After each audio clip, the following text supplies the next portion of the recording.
జోగులాంబ గద్వాల్ జిల్లా చరిత్రలో ముఖ్యంగా గద్వాల్ సంస్థానం. అలంపూర్ జోగులాంబ ఆలయం ఉంది. గద్వాల్ గతంలో హైదరాబాద్, కర్ణాటకలోని రాయచూర్ ప్రాంతంలో భాగంగా ఉండేది.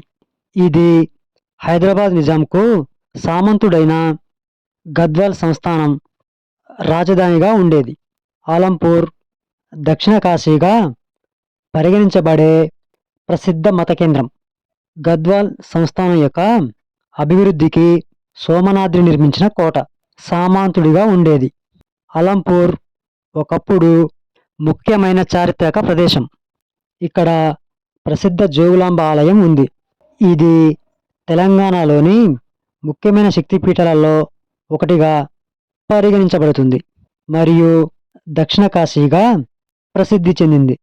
జోగులాంబ గద్వాల్ జిల్లా అక్టోబర్ 11, 2016న మహబూబ్ నగర్ జిల్లా నుండి వేరు చేయబడింది.